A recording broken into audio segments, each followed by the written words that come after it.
Welcome to another episode of Start, Grow and Monetise Your Podcast with me, Alex Chisnell, and my co-host, Mr. James Byrne.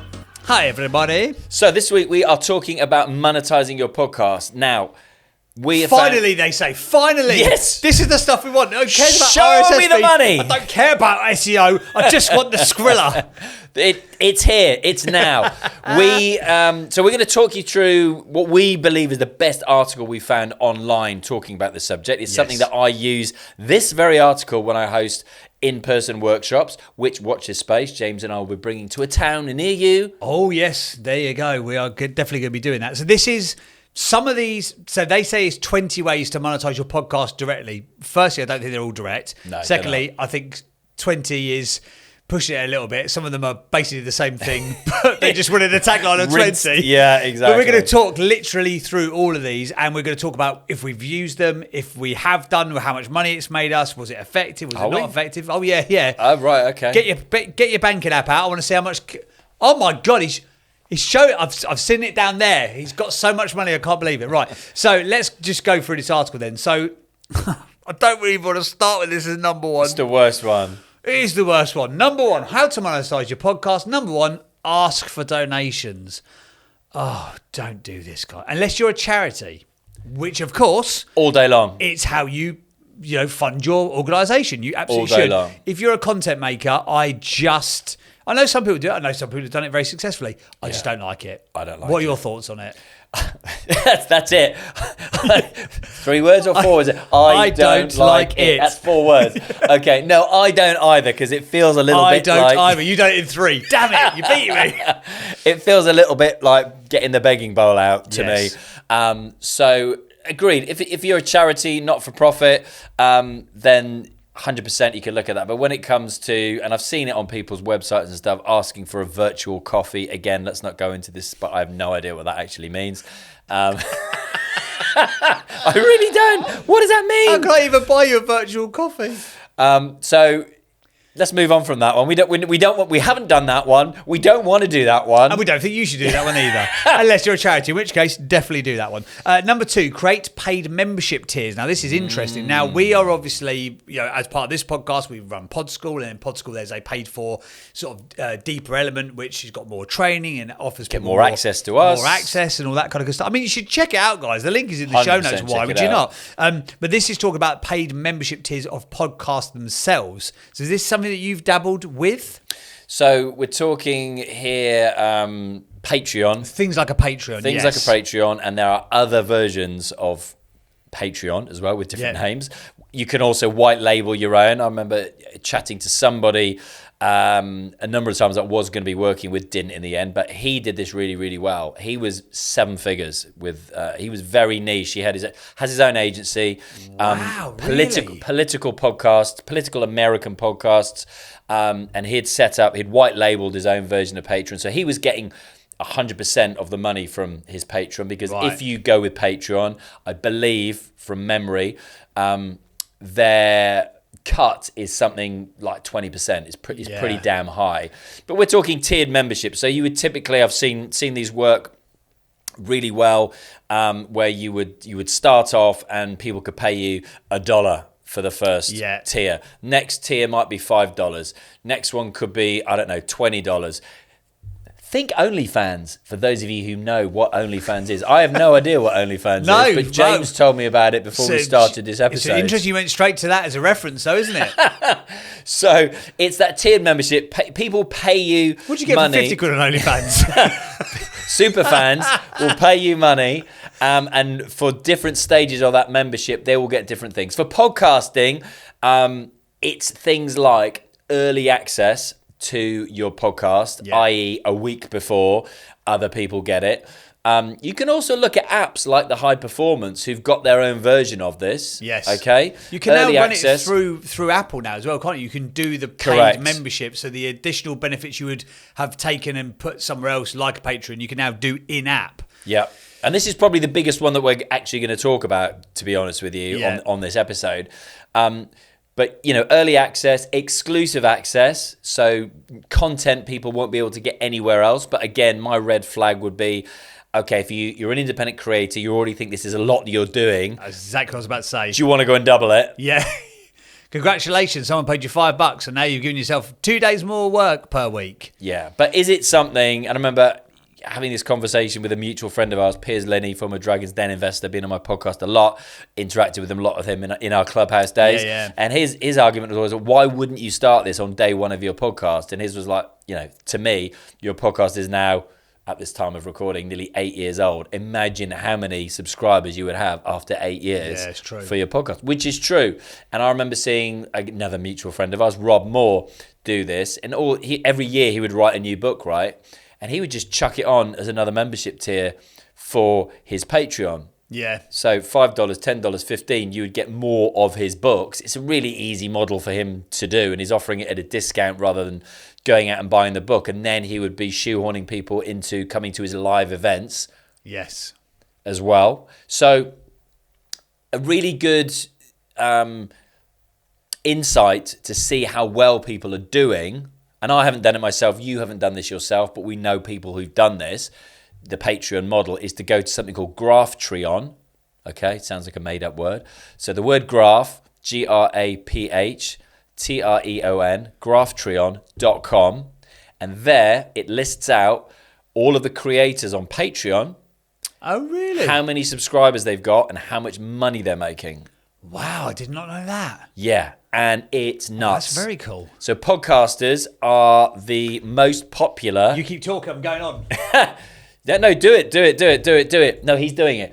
Go to Graphtreon.com and it gives you the option to look at the different type of creator. Wow. So put podcasters. Podcasters are making more money on there than any other type of creator. Oh, yeah. Tell me, and it will also list out those who have number of free subscribers and the number of those paying for the subscription. Give me the number one podcaster subscribe platform. How many subscribers do they have and how much money they're making? It is Matt and Shane's secret podcast from Creating Hotcast. They are the Patreon number one this week. They have got 91,566 paying members, but that is a 3-month change of minus 2,500, which is a bit sad. But it also doesn't show me here how much they're making. So I'm going to have to go to the number two one, that was confusing, which is Ilja Juicebuff, which must be a foreign podcast on Patreon. They've got 59,000 members and they are making 48 grand a month. You're not on the right one. Am I not? No, because people are making hundreds of thousands of dollars a month. Oh, yeah, sorry. We've got a rookie here. I've ruined this. You have another little play while we talk about. Okay. No, that is the biggest one. Oh no, yeah, Chapo's Trap House is making 175 grand. Thank you. The Yard is making 231 grand. Thank you. Forget everything I said about virtual coffees. Total incompetence. Start a Patreon. It's brilliant. Do it. If you're not, you're an idiot. I've literally never. Okay, I did not know this even existed. Do you know what? Wow, we were. Let us know, right? Join Pod School, obviously, but send us. Put a post up and let us know if you have set up your own Patreon or version of Patreon, and what are you doing? How well are you doing on this, or not? As the case might be. Yeah, we would 100%. love to know. We would love to know. The key thing I think with the Patreon or paid memberships is the point that you made a minute ago. It is additional work. Now, if this is your sole focus or you really want to build a very, very powerful community, platforms like School are clearly showing that, which is what Pod School is hosted on. There's clearly a massive move towards community-based and monetizing community-based platforms. But exactly as you said, if you're thinking that doing one podcast per week, putting out a couple of clips, doing your TikToks every day, if that's already hard work, what are people actually getting for the money? Because that's what I see a lot of creators who are new to this do. And the mistake that they make is they go, I'm going to set up a Patreon, but there's no real added value there. I actually worked with, and I won't call them out by names because they might not be thankful for it, but two of the biggest YouTubers in the UK. And I worked with those guys. Yes, me and you. It's now me and you. You manage them. We've pushed these guys back to number two because of how big me and Alex have got with this podcast. But they did a deal directly with Patreon. So instead of doing it on Patreon, Patreon had paid them to set up a platform. it just got no traction at all because they just were not committed to doing what Took it the money means. and then relaxed.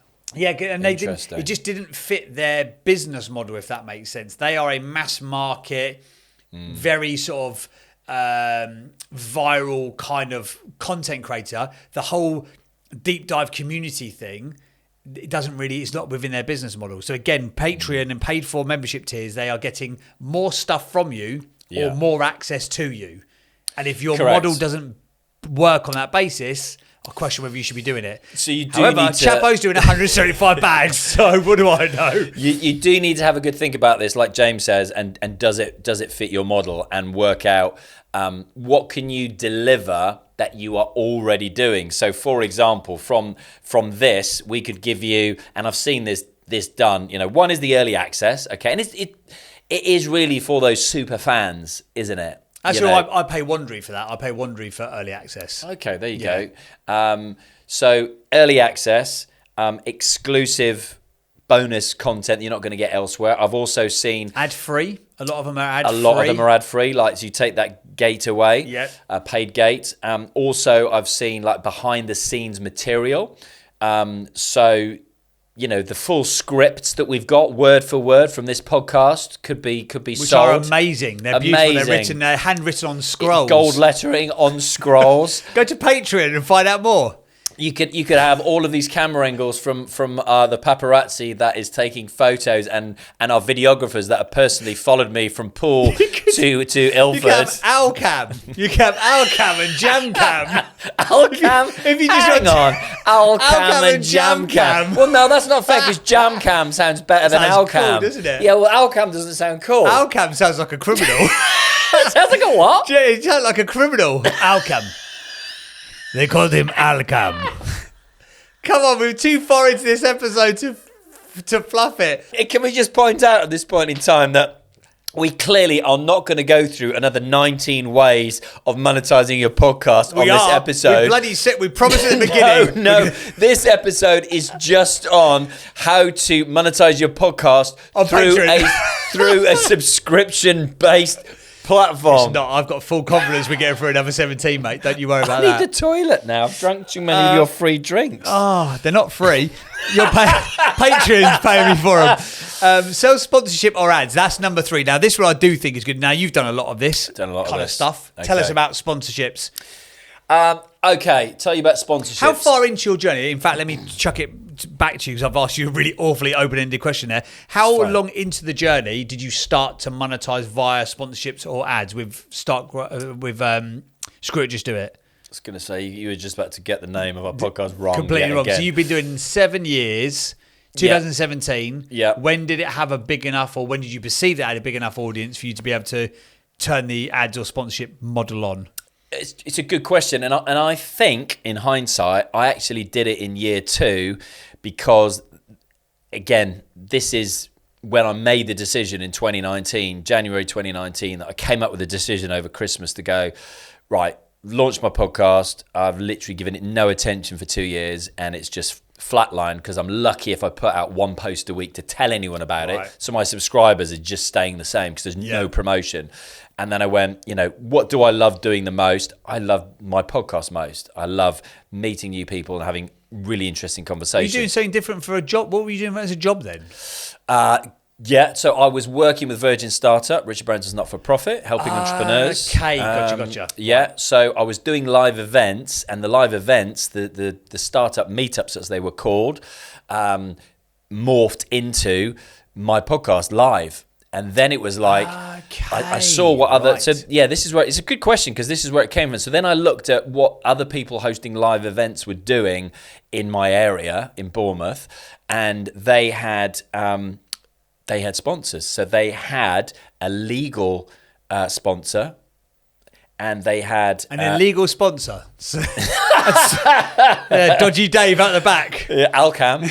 And they also had an accounting sponsor, and then they had like a marketing sponsor, and this was the model they had. And again, like with anything, like with Podscore, I've just gone, okay, what seems to be working well out there? Let's not reinvent the wheel. Let's just emulate what they're doing. Yeah, so absolutely. That's what I did. Yeah. I went out And I approached a load of legal firms and a load of accounting firms and marketing firms.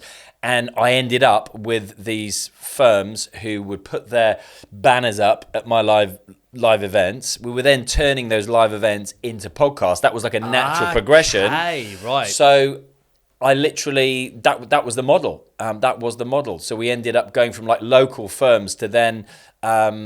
I think we went from the marketing to a recruitment company. So we had like, again, don't know whether I should mention the name here, but I will anyway, like Indeed, managed to get them on board. Oh, wow. And they, again, just said, how much do you want? And that's when I kind of panicked. You know, when I started this model, how much are you going to charge? It was like, I have no idea. I'm going to lick my finger and stick it in the air and just come up with a random figure, you know. Because I didn't want to go and ask the guy who was running these events, what are you charging? And then going after the same Sorry, firms. Steve, I've mugged your idea off. How much are you making out of this? And now I'll go and approach those firms that are sponsoring your event with my big and better event. So that's when I first came out with that. I think was 2019 when I made that decision to go, okay, I'm going to take this podcasting malarkey seriously and I'm going to get my podcast to #1 in the UK. So this is really interesting. So you almost reverse engineered the sponsorship. So rather than building out a podcast audience and then sponsored it, you had a live event audience. Yeah. And spun that into the podcast and sponsored the podcast vicariously because they're already the sponsor of the live event. Yeah, and there was no plan. It was literally, making it up as I go along. Yeah. And that's what happened. And then, this is a point for everybody listening, I think you should take it absolutely seriously to start with. So put a professional deck together, and by that I mean, a digital encapsulation, that's a good word, of what you think that sponsor actually wants to know about your podcast. So they want to know who your audience is, what size is your audience, what is the size of the potential audience that they can reach through, if you've got guests on the show, or through the host's existing networks like me and you doing this.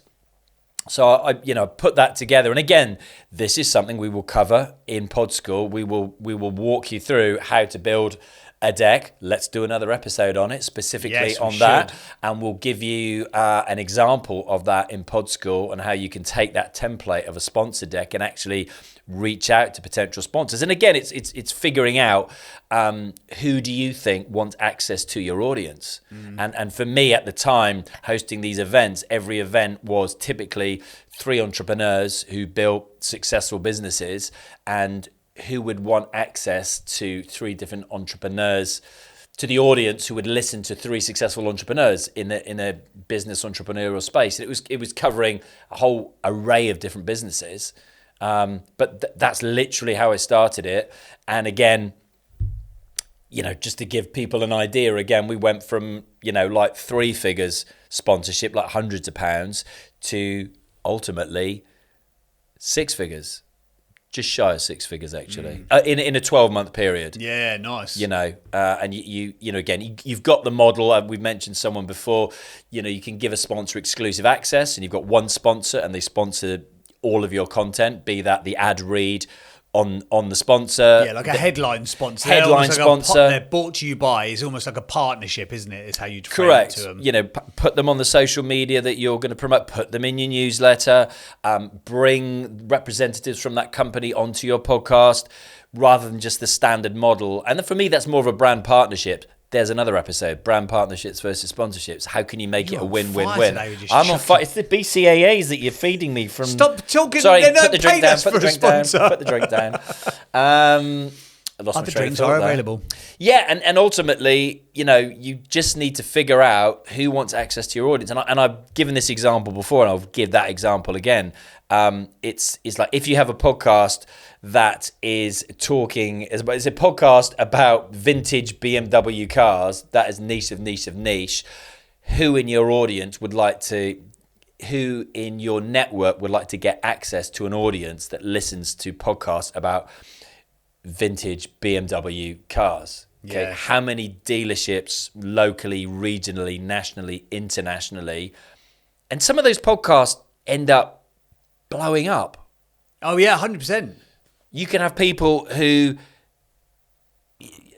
of influence who are into that, and they're driving those cars and they're putting it on their channels, and 100%.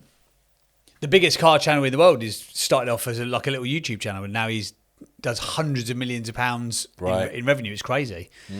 I heard a great. We'll move on from the sponsorship thing in a second. I think we should probably just do a specific episode just on this. We'll break down a bit more about the stuff and maybe the sort of the journey that you've been on from that to how you end up with sort of different brands and people actually reaching out to you, and then how you develop the deck and all that stuff. We'll do that as a separate episode. Yeah, just to show people again, I'm sorry to interrupt you, but I'm literally going to go, and that's from getting a local accountancy firm to getting my dream sponsor, which happened in if I start my podcast in 2017, my dream sponsor came on board it was before lockdown, so 2020, and that was Virgin Atlantic, who I used to work for 17 years, and they sponsored my podcast. We even hosted it as a live event, with big name speakers like, Piers Linney, Jamie Lang, people like that.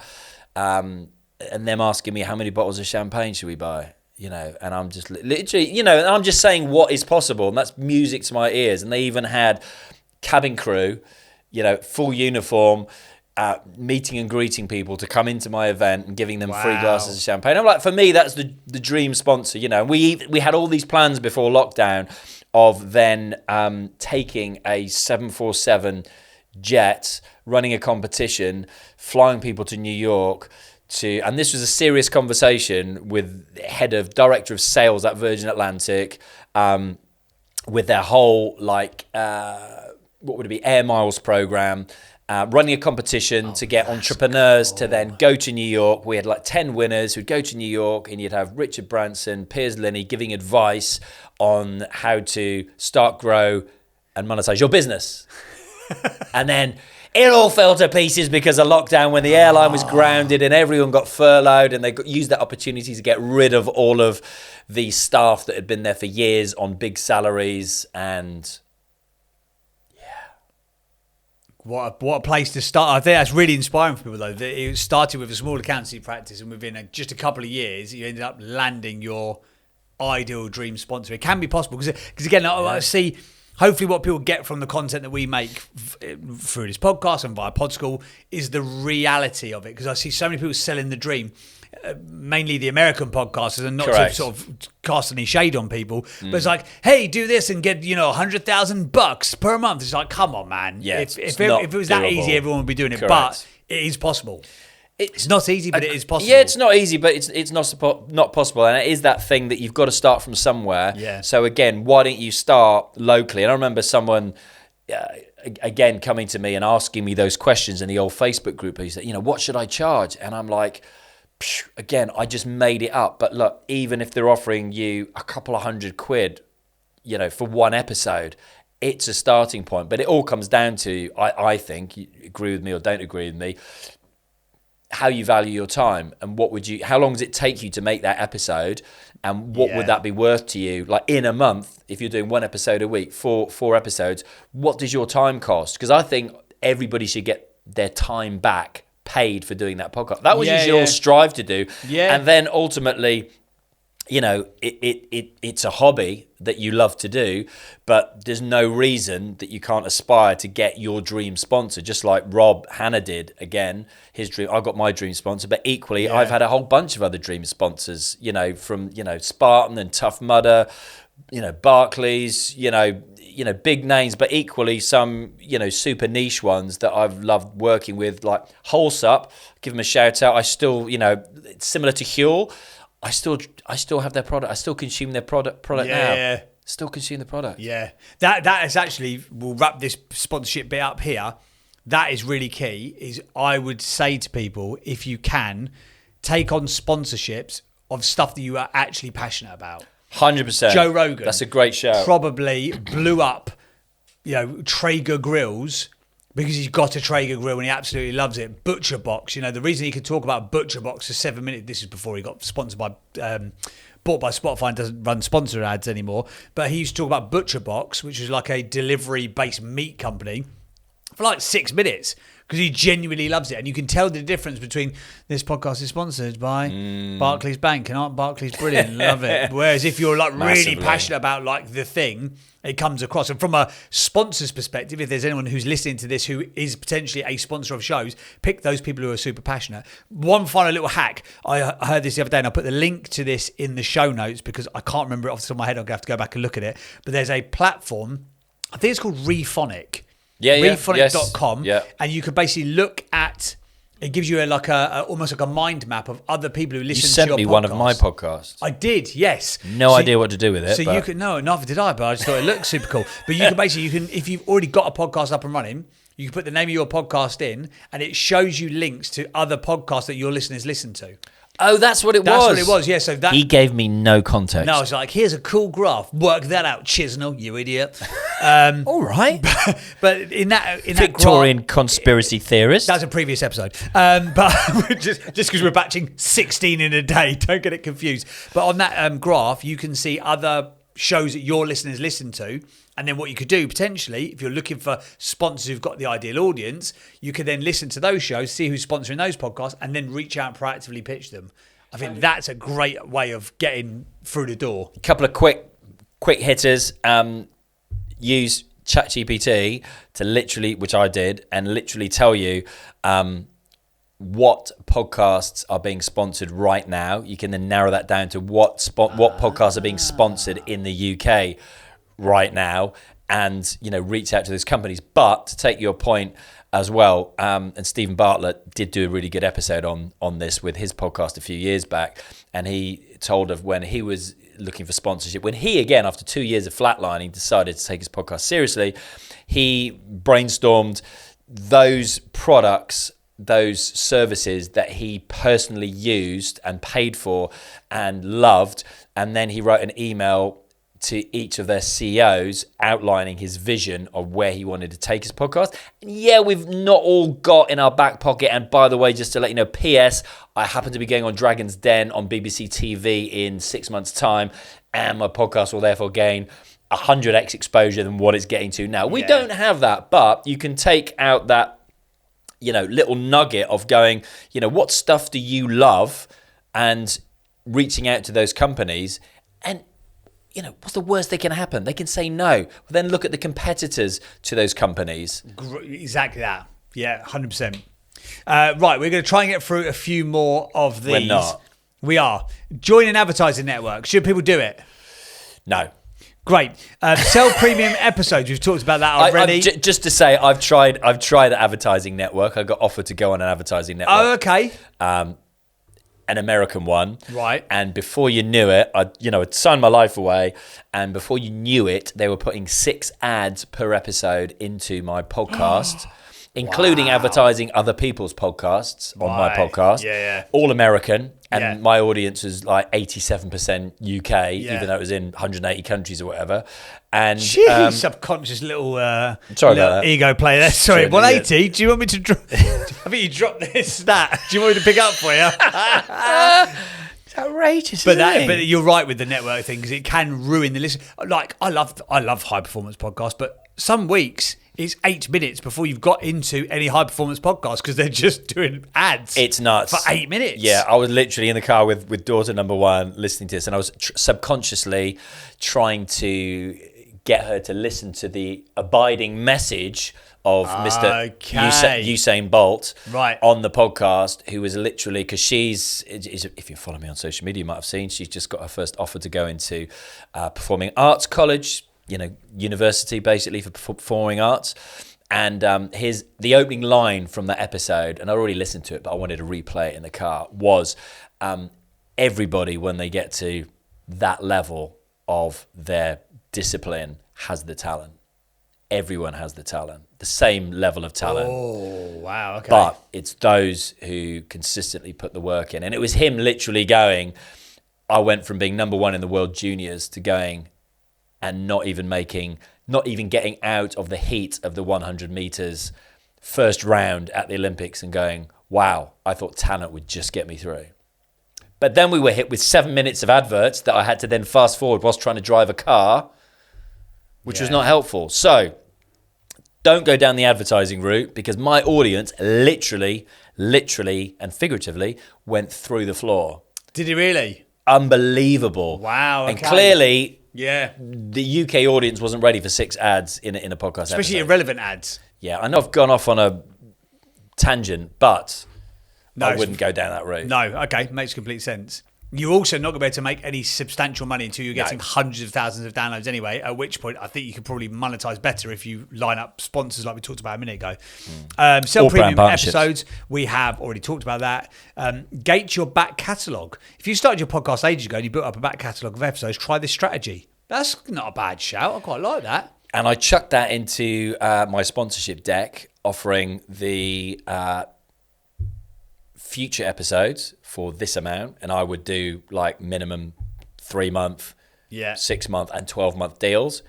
But to start with, you'll take a month as a trial, because a lot of them will try and do a trial one. Right, okay.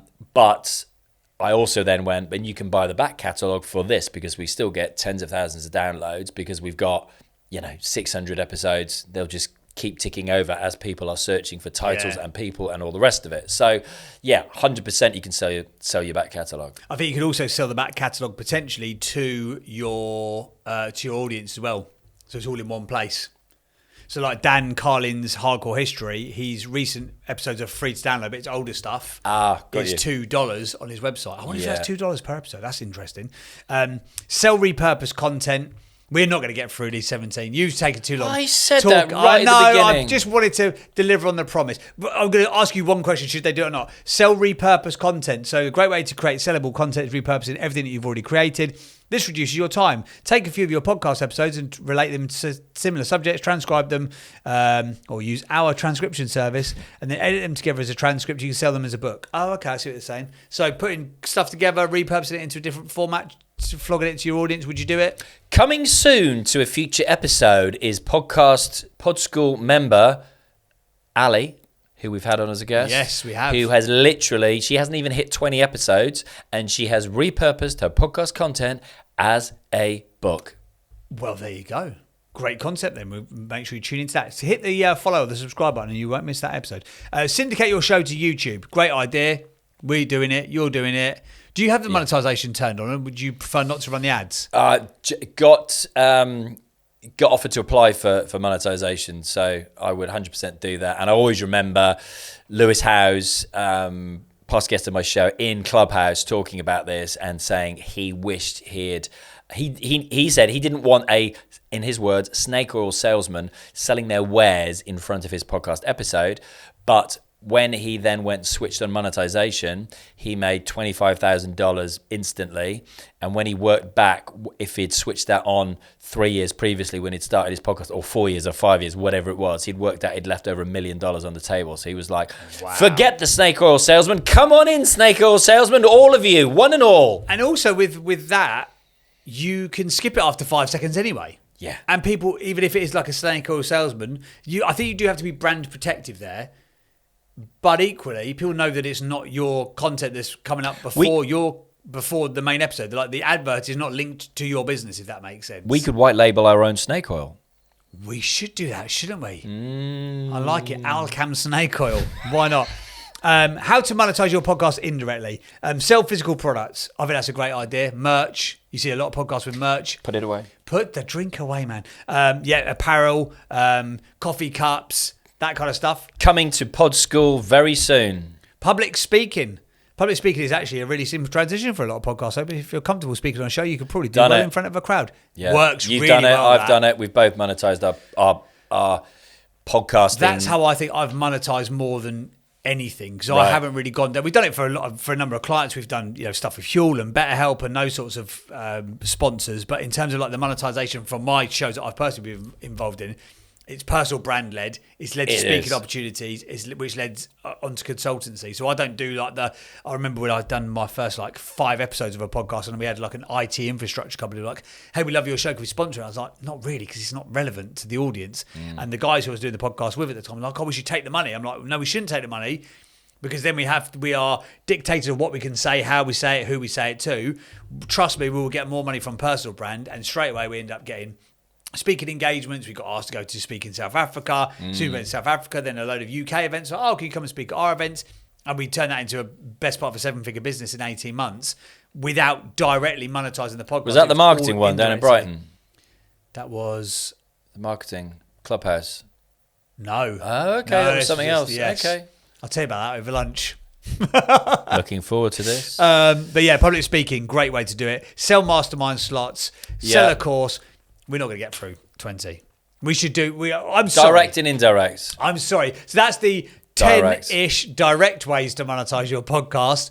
What we have found here, though, and this has become very abundantly clear, is that each one of these could be an episode in themselves. So if you would like more episodes on monetization, if you'd like us to deep dive on what he's doing. I like what he's doing. Subjects here. Crowdsourcing. That's what I've done on crowdsourcing. Tell us what you'd like us to cover next. And if there's potentially, again, if you're a member of Pod School already, if you're not, go and join it. It's absolutely free to join. Click the link in the show notes now. If you are a paid for member of our upgraded Pod School Pro community, if you've maybe got a challenge with pitching your show, if you have got a challenge with your pitch deck, then we are more than happy to help all of our members on our weekly Q&A calls as well. So if you've got something, bring it to the exact party, and then we can help you to make sure that you monetize your podcast in the right way. Done. Good way of spinning the fact that we haven't actually got to the end of the podcast. Oh, yeah. Join us on the next episode. Please feel free to rate, review, subscribe to this show if you've enjoyed it. Send it on to one person who you think needs to hear this as well. And we will see you on the next episode. Ta-da.